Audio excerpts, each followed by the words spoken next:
Hi everybody, we are back with a Game of Thrones review for Season 5, the season premiere. And, I don't know, I gotta tell you, I was actually kind of disappointed in the premiere. I thought it was rather uneventful. This episode was tame, like nothing really happened, yet so much happened. Right. So many little details happened. If you watch our live reaction video, which is up now, and I will link here, right here, it's not very long. It's a very short video because there's not a lot Wasn't much to react to. There's no nail biting and anything like that. It's all very cerebral. So what did happen? The episode starts off with a younger Cersei, which we don't know initially. It's just kind of, like, oh, is that a young Cersei? And then it turns out it is. And she goes to a witch who tells her fortune. And of course the fortune comes true because, well, we've watch the show, so we know. So I don't really understand the purpose of that whole scene. Okay, it does come along? This is actually right from the book, so that will actually come into play, and it'll be a nice little nugget of information that was good to have. And then we jump to Tywin's funeral. And Cersei, she calls Jaime out. He says, she says something like, at least Tyrion killed our father on purpose. You kind of did it accidentally, and she kind of in a roundabout way calls him a buffoon, really. Yeah, and I think she does that because he tells her, as soon as they see the stones on his eyes, they're going to try to take what's ours. Yeah. And she's saying, yeah, well, it's your fault. They're going to do that. And you have to put it right. You need to fix this. You messed it up. And also I get the vibe that she's saying, no, they're going to try and take what's mine. Yeah. And you better fix it. Mm-hmm. And I think this is going to forever change the dynamic between Cersei and Jaime, and I think it's about time for that. The show's been leading up to that for a long time, and finally I think we might get to see that resolved. Not really resolved, but that evolve. Yeah.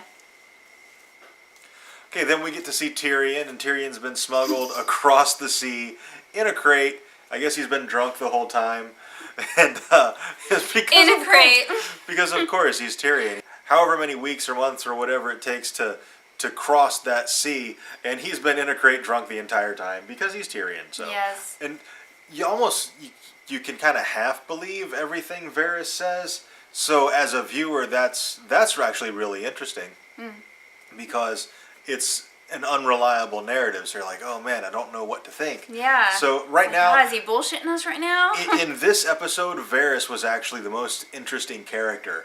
I have no idea what he's doing. I don't know if he's good. I don't know if he's evil. I don't know if he's looking out for himself or if he's looking out for the kingdom like he says. I have no idea. Yeah. Cersei at Tywin's funeral has an interesting interaction with her cousin Lancel. And I don't know. I think she's going to kill him.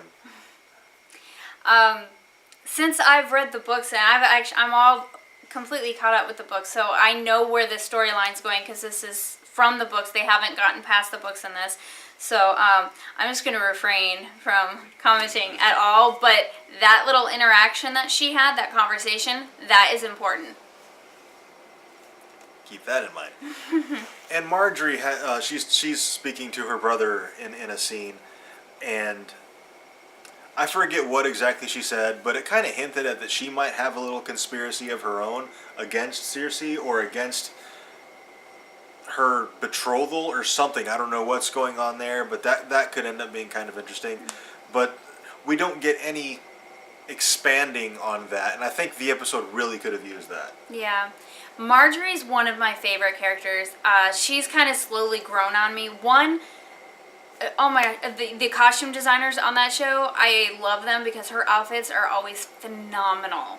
And she always looks just absolutely incredible. But her story's really good because she is actually a really sweet person. But she's also the biggest bitch on that show. Like, at the same time. And it's kind of crazy. Like, she is looking out for herself and her family. And she will do whatever it takes. But I think she's also a very genuinely nice person. It's just sometimes she has to put that on a back burner and take care of her family. And that's from that conversation. I think that's what she was thinking. I think she has a backup plan for Cersei.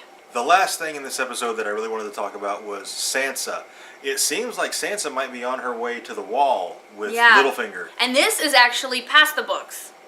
Or my memory is really bad because I don't remember this really from the books. So this is exciting because now I don't really know what's going on. But yeah, it does seem like they might be heading towards the wall. Sansa's carriage basically rides right past Brienne and her squire. Her squire, who's Tommen, not Tommen. No.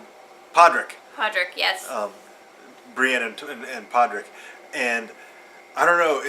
Brienne has had so many close calls trying to find the Stark girls. It's almost like How I Met Your Mother. Yeah. How I Saved Your Daughter. Yeah. Arya. Yeah, Arya wasn't in this episode at all, and she's definitely one of my favorite characters. Yeah, my favorite character, Daenerys and Arya are my two favorite. And then Tyrion comes in a close third. Yeah. But it kind of seemed like this episode was focused on the Lannisters.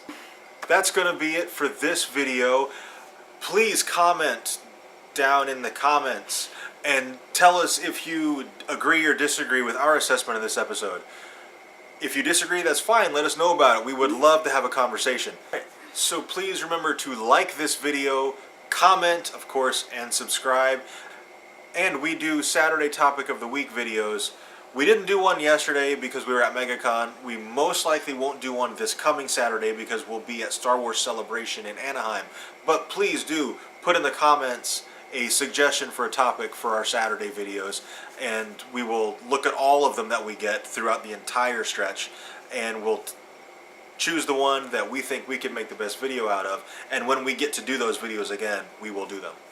And we are going to be leaving on Wednesday to go to Anaheim, so some of our other videos that we normally do might not be able to happen, so we might just do one of your topics to kind of do a filler. For instance, the new comic book day videos. Obviously we can't do new comic book day, so maybe we'll do a suggestion from you guys.